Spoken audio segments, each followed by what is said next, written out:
Bismillahirrahmanirrahim. Assalamualaikum warahmatullahi wabarakatuh.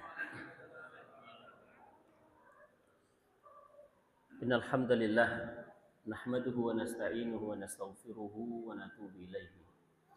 Wa na'udzu billahi min shururi anfusina wa min sayyiati a'malina. May yahdihillahu fala mudilla lahu wa may yudlilhu fala hadiya lahu. Asyhadu an la ilaha illallah wahdahu la syarika lah wa asyhadu anna Muhammadan abduhu wa rasuluhu la nabiyya ba'dah. Allahumma salli wa sallim ala sayyidina Muhammad fil awwalin wal akhirin wa ala alihi wa sahbihi wa man tabi'ahu bi ihsanin ila yaumiddin. Bapak Ibu jamaah yang dirahmati Allah Subhanahu wa taala. Di kesempatan yang mulia ini Allah hadirkan kita di masjid yang mulia ini. Mudah-mudahan kita termasuk dari apa yang disampaikan baginda Muhammad sallallahu alaihi wasallam. Nabi sallallahu alaihi wasallam bersabda, "Idza ra'aitumur rajula ta'ahadul masjid fashhadu alaihi bil iman." Saksikan wahai para sahabatku, kata Nabi sallallahu alaihi wasallam, apabila kalian melihat orang mondar-mandir di masjid, subuhnya di masjid, zuhurnya di masjid, asarnya di masjid, maghribnya di masjid, subuhnya di masjid, fashhadu alaihi bil iman. Saksikan dia orang beriman. Nabi sallallahu alaihi wasallam juga kemudian memberikan pernyataan, wa rajulun qalbuhu mu'allaqun bil masajid. Ada orang yang akan mendapatkan naungan nanti di padang mahsyar. Tidak ada naungan selain naungan Allah Subhanahu wa taala. Satu di antara yang 7 disebutkan Nabi sallallahu alaihi wasallam, ciri-ciri mereka itu adalah wa rajulun qalbuhu mu'allaqun bil masajid. Seorang laki-laki kalau dia sholat sendiri di rumah, sholat sendiri di rumah, sholat sendiri di kantor, sholat sendiri di rukuknya, tetapi ada yang kurang rasanya kalau kemudian tidak pergi ke masjid. Sehingga Nabi sallallahu alaihi wasallam bersabda, "Innakum tuhsyaruna yaumal qiyamah." Nanti di hari kiamat, kata Nabi sallallahu alaihi wasallam, kalian akan dikumpulkan uratan hufatan gurlah dalam 3 keadaan. Pertama, tidak menggunakan pakaian selai-pun. Bapak Ibu, jadi kita tidak menggunakan pakaian. Hufatan, tidak menggunakan alas kaki, gurlah, dan juga tidak dikhitan bagi kaum laki-laki sebagaimana kaum-kaum sebelum Nabi Ibrahim. Nah, Nabi sallallahu alaihi wasallam menyebutkan manusia nanti akan dikumpulkan di padang mahsyar ribuan tahun sampai mereka kemudian dari nabi awal sampai nabi akhir didatangi oleh manusia. Apa yang diminta Bapak Ibu? Pertolongan datang kepada Nabi Adam. Nabi Adam menolak. Kenapa? Nabi Adam pernah berbuat salah. Apa kesalahan Nabi Adam? Kata Allah, "Wala taqrabu hadhihi syajarah fatakuna minadh dhalimin." Ini yang dilanggar Bapak Ibu. Jangan sekali-kali dekati pohon ini. Yang lain-lain boleh dinikmati, tapi satu pohon ini tidak boleh dinikmati. Maka diturunkanlah Adam alaihissalatu wassalam, singkat cerita kemana? Ke muka bumi. Maka Quran bercerita, fatalaqa Adamu min rabbih kalimatin fataba alaihi. Bapak Ibu, tahukah kemudian ucapan Adam alaihissalatu wassalam ketika diturunkan di muka bumi? Rabbana habalana Rabbana zalamna anfusana wa illam taghfir lana wa tarhamna lanakunanna minal khasirin. Ini ucapan Adam ketika diturunkan ke muka bumi. Ini kesalahannya Adam, sehingga Adam mengatakan, saya tidak mampu memberikan syafaat. Maka manusia kemudian pergi ke Nabi Nuh, Rasul pertama. Maka Nabi Nuh alaihissalatu wassalam juga tidak mampu memberikan syafaat. Pergi dia ke Nabi Ibrahim, disebut dengan Abul Anbiya, bapaknya para nabi.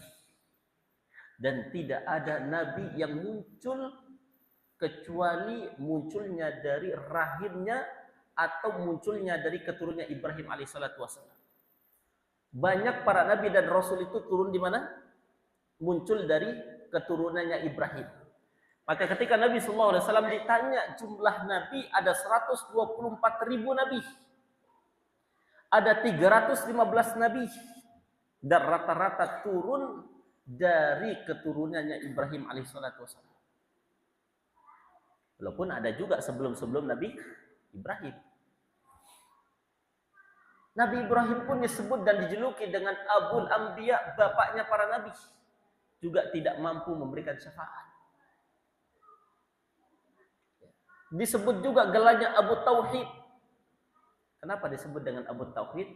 Dialah yang head to head langsung berhadapan dengan Namrud yang pada saat yang bersamaan dia mengaku menjadi Tuhan. Gak mampu, Pak. Maka pergi manusia ke Nabi Musa.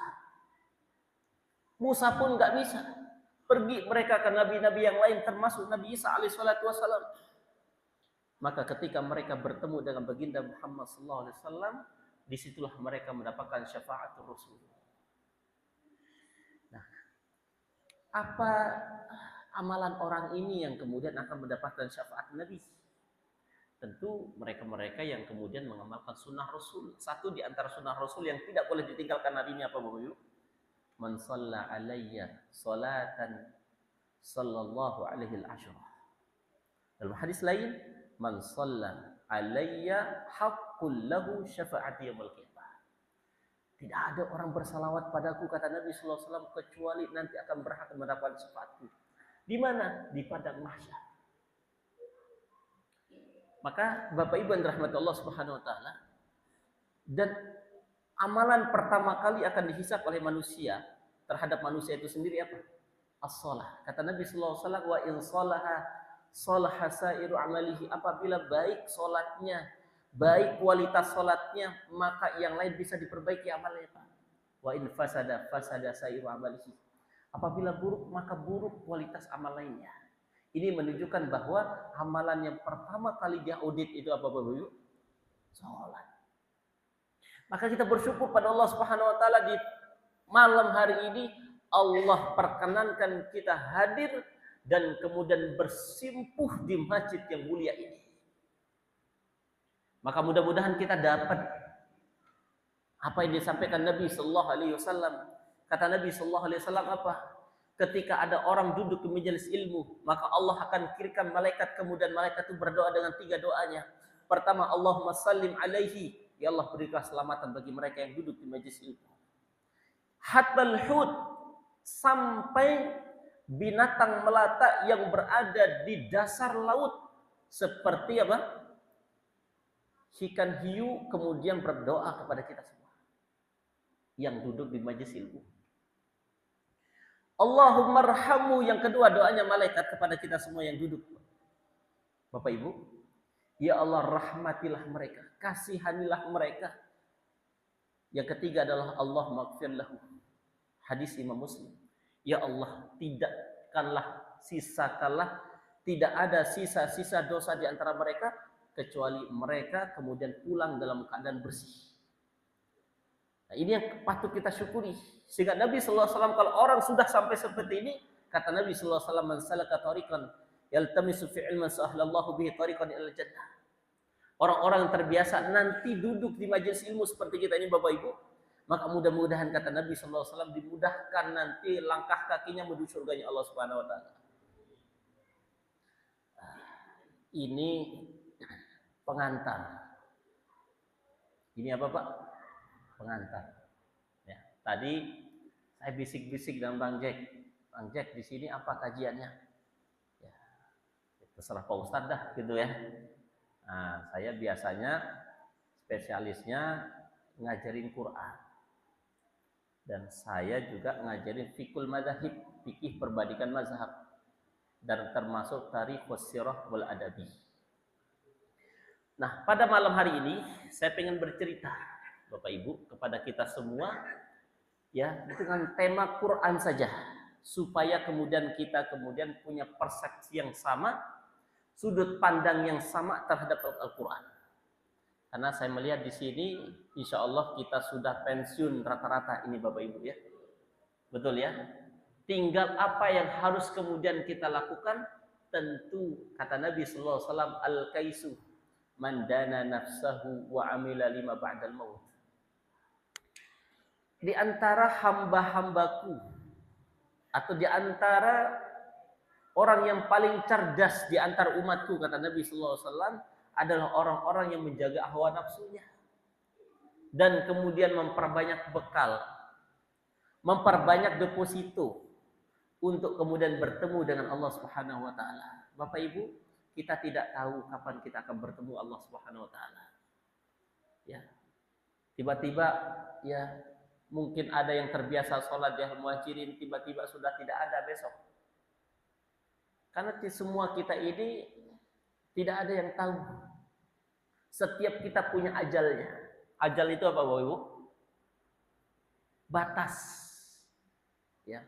Kata Quran, wa likulli ummatin ajal fa idza jaa ajaluhum la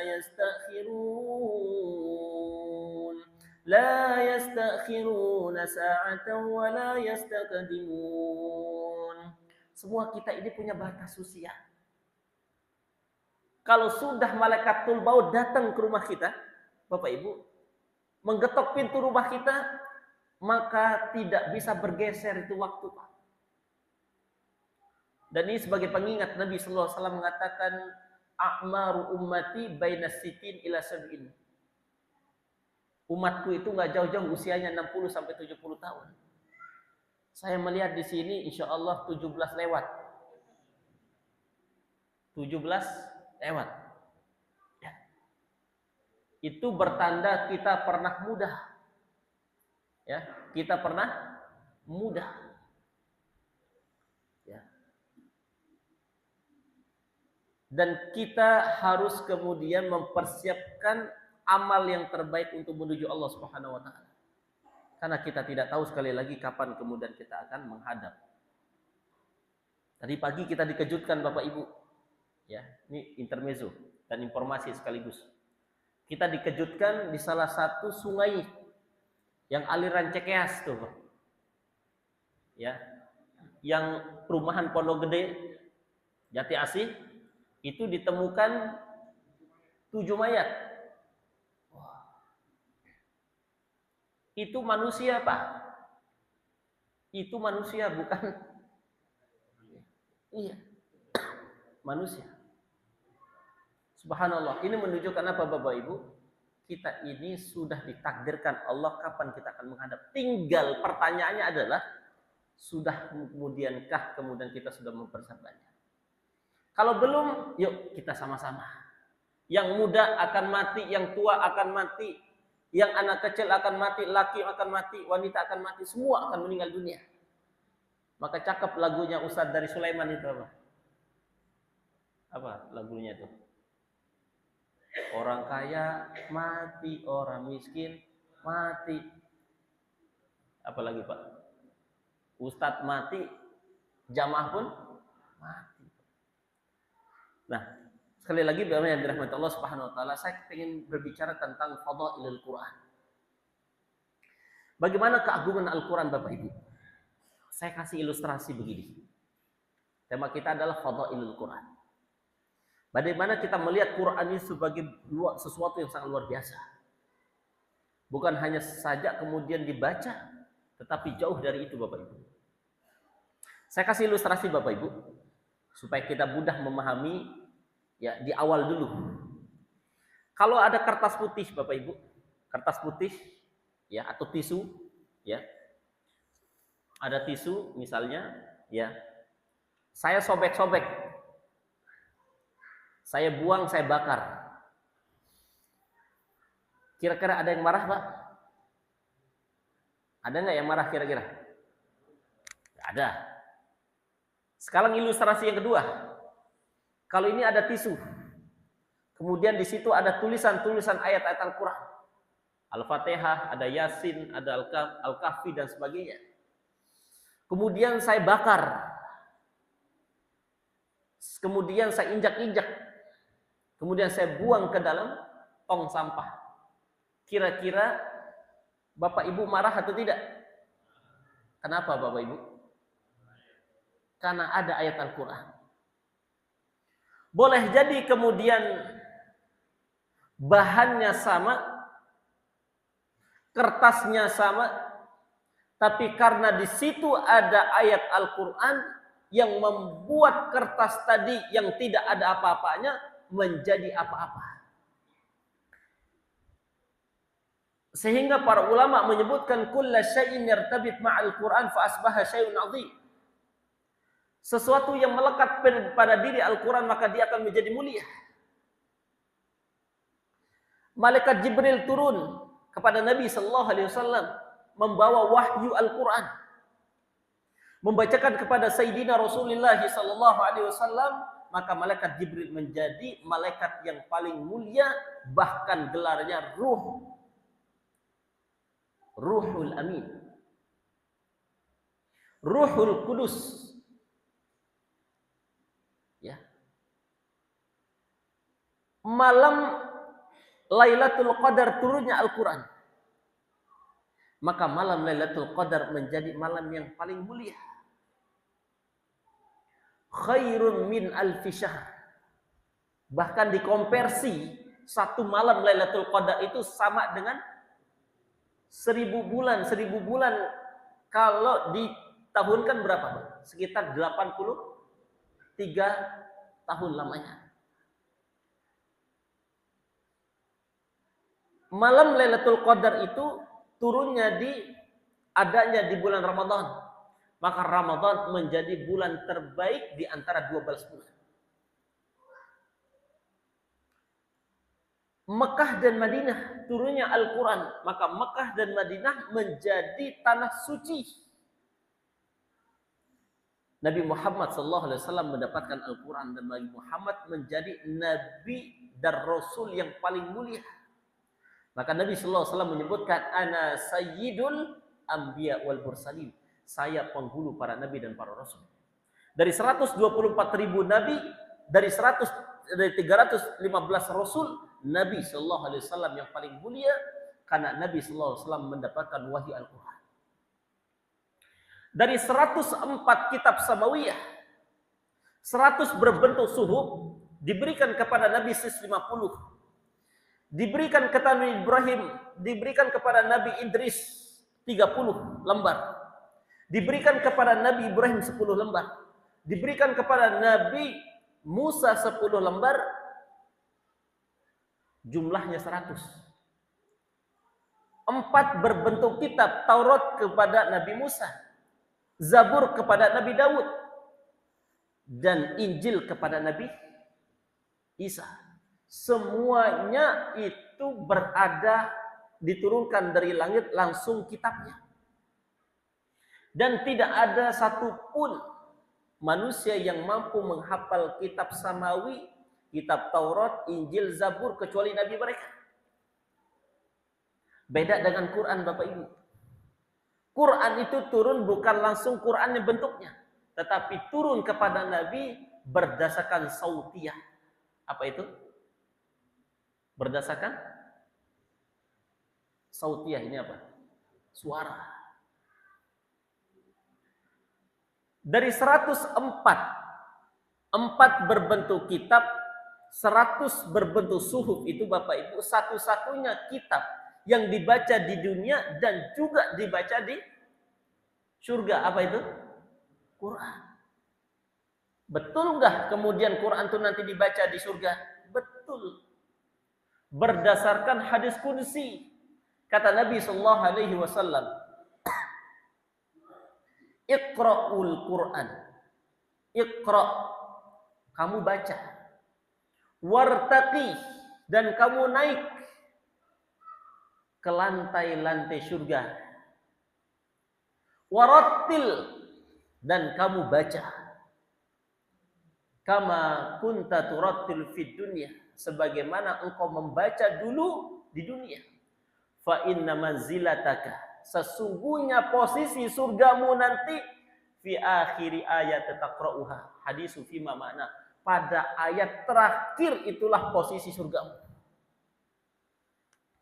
Sehingga Imam Ibnu Taimiyah dan beberapa para ulama kemudian memberikan catatan penting pada hadis ini, Bapak Ibu. Satu-satunya kitab samawi yang Allah turunkan dibaca di dunia dan juga dibaca di akhirat, itu Al-Quran.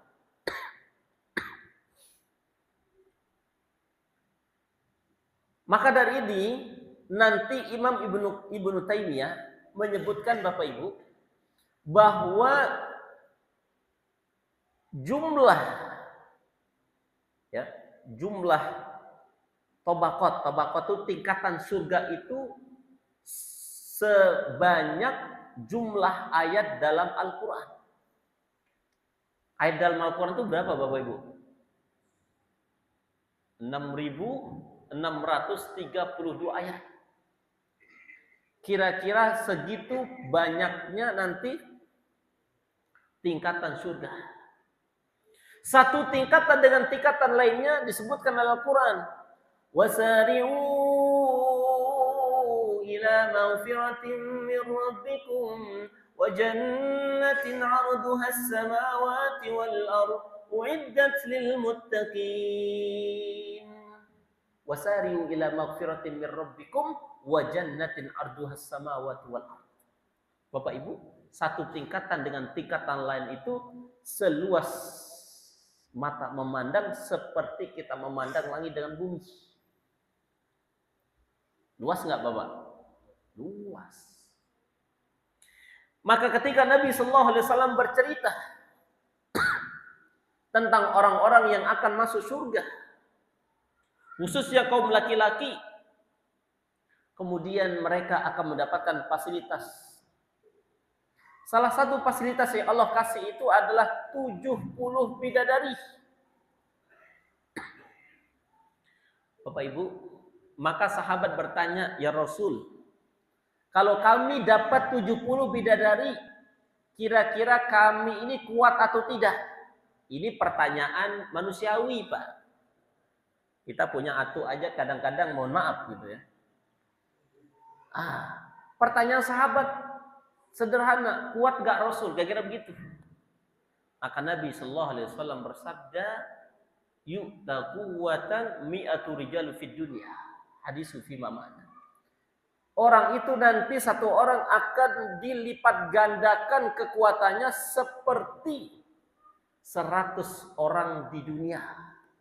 Maka wajar dapat 70 bidadari.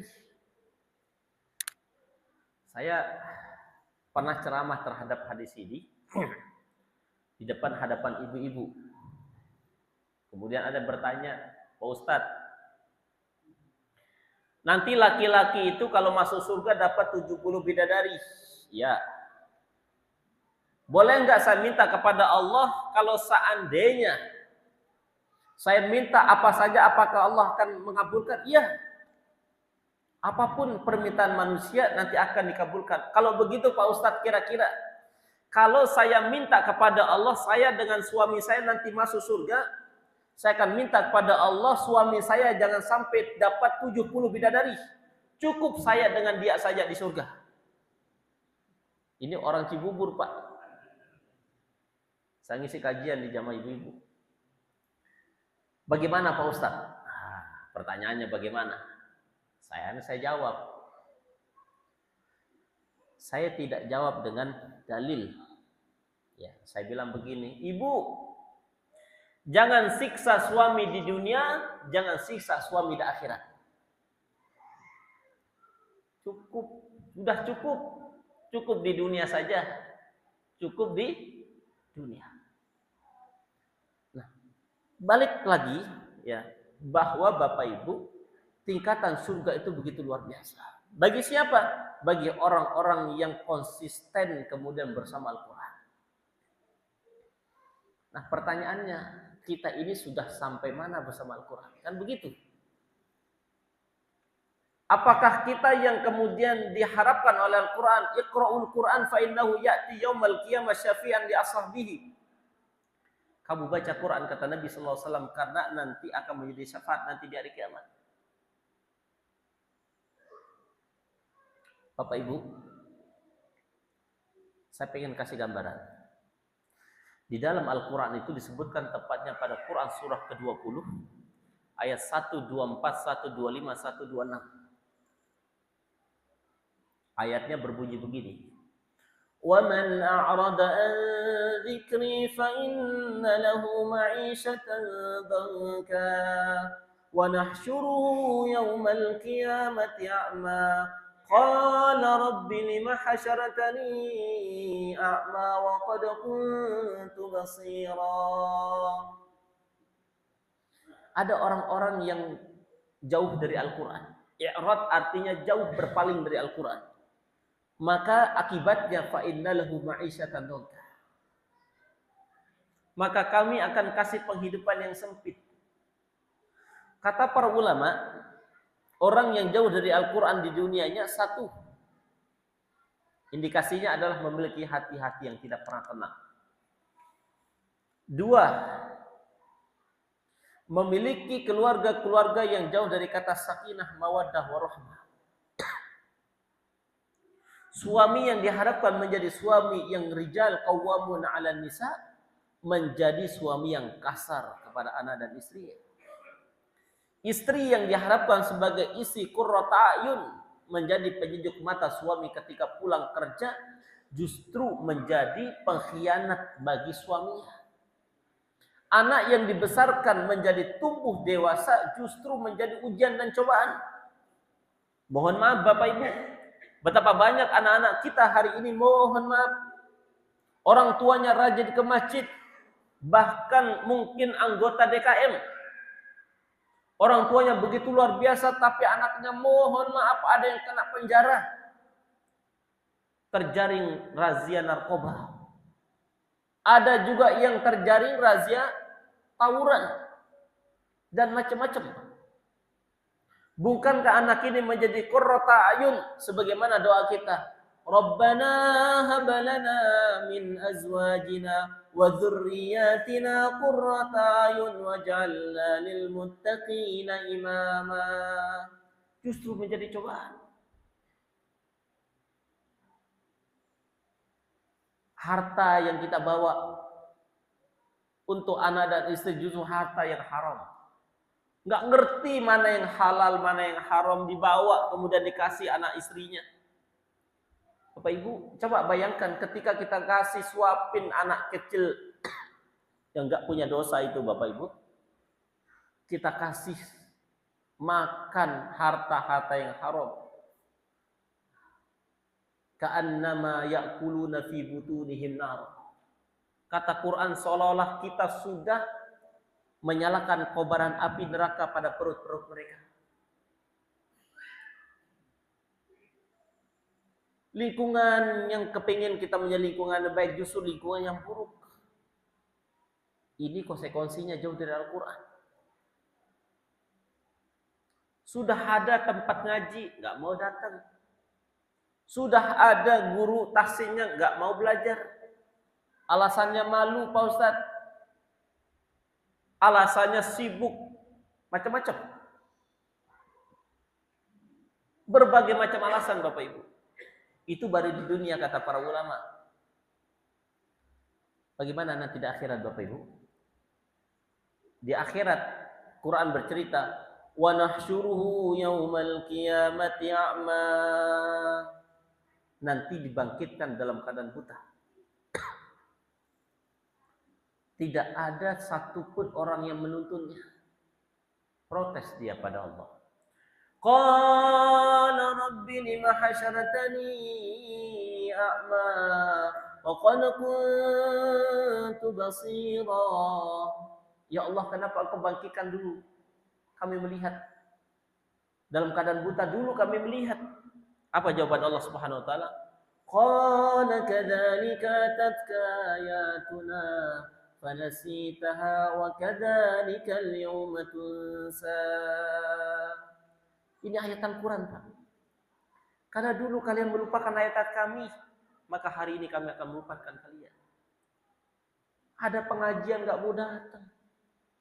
Ada kajian tahsin nggak mau belajar. Ada belajar Iqra, malu-malu dia, Pak. Lebih baik main HP daripada belajar ngaji. Lebih baik main gaplek daripada main ngaji.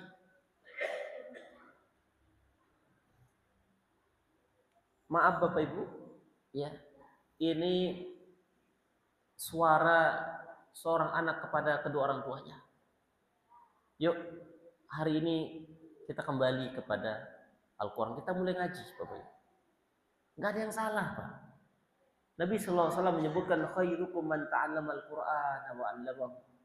Sebaik-baik umatku itu adalah orang yang belajar dan orang yang belajar ngaji dan mengajarkan Al-Quran di tengah-tengah mereka. Ya, saya yakin Bapak Ibu, kalau di tes kita hari ini, mohon maaf, kualitas bacaan kita mungkin jauh dari kata standar. Padahal mohon maaf, kadang-kadang usia sudah 4:30, ada yang sudah pada asar, ada yang mohon maaf ya 3:30 maghrib, mungkin ada yang menjelang isya. Tapi di sini saya melihat 17 lewat dikit. 17 lewat dikit. Yuk Pak, yuk, ini suara anak ke orang tuanya. Murni dari dalam hati saya, Pak. Yuk kita belajar. Gak ada ruginya. Saya sedikit bercerita, Pak. Saya lulus SMA tahun 2007. 2007, Pak. Saya datang ke Jakarta. Bawa beras 15 kilo, 25 kilo. Pakai karung goni itu, Pak. Bawa uang 350.000. Bawa Indomie 15 biji. Indomie, Pak, Indomie. Tahun 2007 saya datang ke Jakarta untuk belajar. Singkat cerita, saya kuliah. Semester 2 ayah saya jatuh stroke. Di rumah sakit 3 bulan. Kata dokter tinggal menunggu hari kematiannya. Ibu saya telepon, "Yadi, sekarang kamu pulang.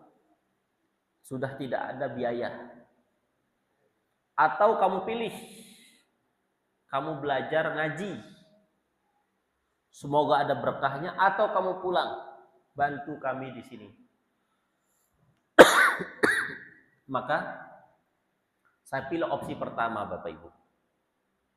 Saya kemudian pergi ke Depok, belajar ngaji, belajar tahfidz Quran. Alhamdulillah, belajar ngaji selama 8 bulan, selesai 30 juz hafal. 8 bulan, Pak. Di awal-awal saya kemudian mengaji belajar, itu saya temukan satu ayat dalam Al-Quran. Ayat yang membuat saya hari ini kemudian menjadi seperti ini. Karena saya sebelumnya nggak pernah menyantri, Bapak Ibu. Basically saya umum, nggak pernah nyantri seperti orang lain.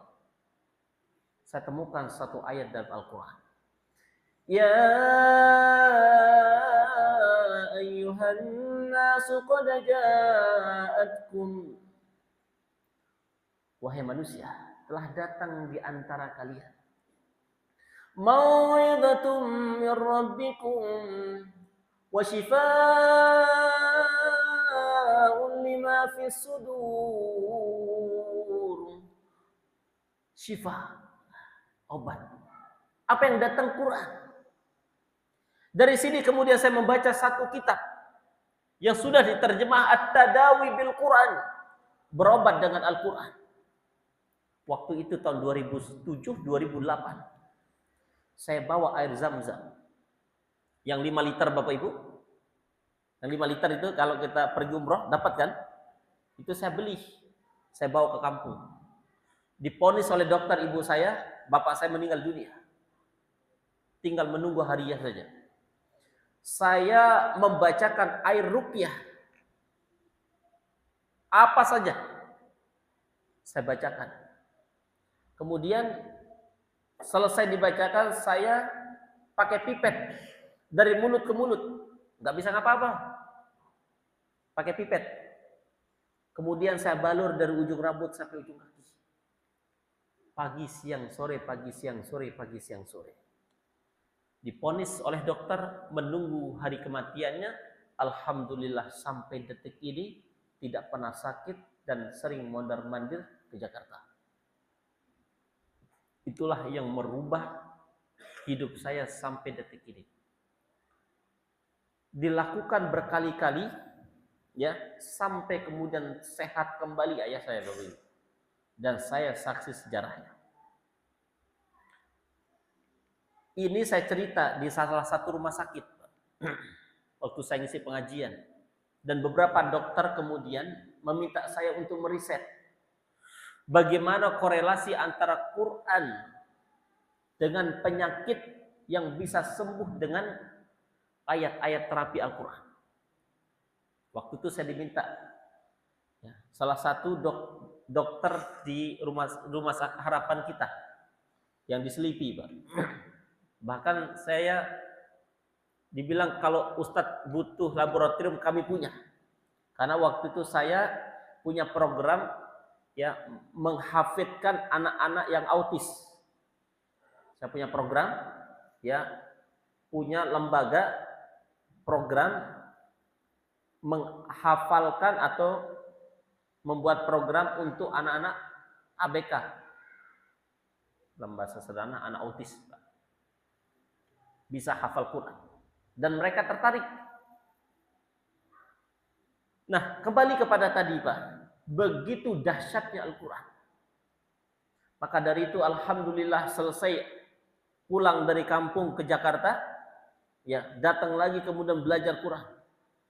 Kemudian alhamdulillah tahun 2011 saya diterima di Timur Tengah. Belajar, padahal basic saya tidak pernah menyantri.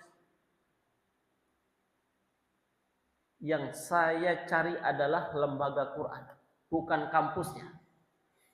Sampai dapat beasiswa, alhamdulillah sampai S3. Selesai. Walaupun S3 saya nggak selesai di sana, karena waktu itu perang. Akhirnya saya dapat beasiswa dari Kuwait, menyelesaikan di Jamiah Asy-Syafiyah Jakarta. Itu karena berkat Quran. Maka kalau ada orang bersama Quran, pasti hidupnya berkah. Makanya seorang imam mengatakan, al-hayatu fi dhilalil Quran. Orang yang berada di bawah naungan Al-Quran, hidupnya tertata dan rapi dengan Quran. Nikmatun wa ni'matun la ya'rifuha illa man dzaqaha. Orang akan mendapatkan nikmat yang tidak pernah bisa dirasakan kecuali orang-orang ahlul Quran. Wa ni'matun turfa'ul umur. Dan orang yang terus bersama Al-Quran akan diangkat derajatnya oleh Allah Subhanahu wa taala dengan derajat yang tidak pernah akan didapati oleh orang yang tidak mengerti tentang Al-Quran. Wa tubarikihi, dan Allah Subhanahu wa taala akan berkahi hidupnya. Wa tuzakkihi, dan Allah Subhanahu wa taala akan membersihkan jiwa-jiwanya. Ini orang yang intens bersama Al-Quran. Makanya kata Quran, Pak, begini. Innamal mu'minuna alladhina idza dzukirallahu wajilat qulubuhum wa idza tuliyat 'alaihim ayatuhu zadatuhum imana. Orang iman mukmin itu adalah orang-orang yang kemudian apabila diperdengarkan Allah, wajilat qulubuhum, gemuruh hatinya. Wa idza tuliyat 'alaihim ayatuhu zadatuhum imana. Apabila kemudian mereka dibacakan ayat Allah, bertambah keimanan mereka. Saya kasih satu cerita Bapak Ibu, karena ini sudah jam 7 kurang, sebentar lagi azan. Di zaman Nabi sallallahu alaihi wasallam, sebelum terjadi hijrah dari Mekah ke Madinah, para sahabat itu hijrah beberapa kali ke Habasyah. Habasyah itu mana? Afrika. Kalau hari ini Ethiopia, kira-kira begitu, Pak. Raja Habasyah itu dulu beragama Nasrani. Beragama apa? Nasrani. Dan mereka beriman kepada baginda Muhammad SAW. Ketika meninggal Raja Habasyah, Nabi SAW menyolati Raja Habasyah dari Mekah. Disitulah cerita awal mula sholat gaib. Ketika Raja Habasyah meninggal dunia, maka digantikan oleh raja-raja lainnya. Maka ketika Nabi SAW pergi hijrah dari Mekah ke Madinah, dan Nabi SAW bersama para sahabat sudah menetap di Madinah, maka ada orang-orang yang diutus oleh Raja Habasyah yang masih beragama Nasoro. Para rahib-rahib itu, para pendeta dikirim waktu itu, tidak kurang dari 50 pendeta untuk berislam kepada baginda Muhammad SAW. Datang mereka. Pendeta itu 50 datang ke Nabi kota Madinah. Singkat cerita, belum mereka berislam, Pak. Tapi ketika mendengarkan ayat-ayat Allah, dan ini nanti diceritakan oleh Al-Quran, surah Al-Ma'idah ayat 83. Kata Quran, wa idza sami'u ma unzila ila rasul tara a'yunahum tafidu minad dam'i mimma 'arafu minal haqq. Ini orang yang belum masuk Islam, Pak. Ini para pendeta dikirim oleh Raja Habasyah untuk mendekarkan langsung Islam kepada Nabi. Kata Quran, ketika mereka dibacakan ayat Allah, tara ayunahum tafidu minad dam'i mimma arafu minal haq. Bercucuran air mata yang begitu deras di antara mata-mata para rahib-rahib itu. Kenapa? Yang mereka dengar itu adalah bukan kalam Nabi Muhammad SAW, tapi kalamnya Allah Azza wa Jalla. Kalau orang yang belum Islam tersentuh hatinya dengan Quran, kenapa kita yang kemudian lahir, besar, bahkan sampai tua Islam diperdengarkan ayat-ayat suci Al-Quran, kenapa tidak bergetar hati kita? Nah, itu menjadi pertanyaannya. Nah, pertanyaan terakhirnya adalah aina nahnu ma'al Quran? Hari ini kita sudah sampai mana bersama Al-Quran? Pertanyaan itu mari kita jawab masing-masing daripada kita. Yang bisa menjawab itu adalah diri kita masing-masing. Nah, Bapak Ibu yang dirahmati Allah Subhanahu wa taala, mudah-mudahan ya,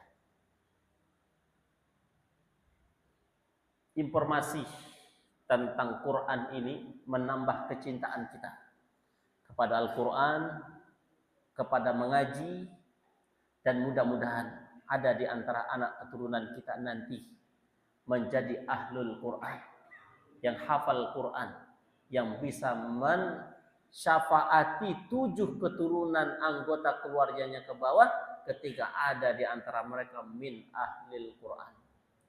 Sebagai penutup Bapak Ibu, saya kasih satu doa supaya nanti langsung azan. Allahumma ja'alni wa dzurriyyati min ahlil Quran. Allahumma nawwir qulubana bitilawatil Quran. Allahumma dzakirna minhu ma nusina minal Quran. Waj'alhu lana hujjatan yaumal qiyamati ya arhamar rahimin. Mudah-mudahan doa ini bisa dihafal. Mudah-mudahan kita bertemu di kesempatan yang lain. Kalau tidak kita bertemu di dunia, insyaallah kita ketemu di surganya Allah Subhanahu wa taala. Hadanallahu wa iyyakum. Assalamualaikum warahmatullahi wabarakatuh.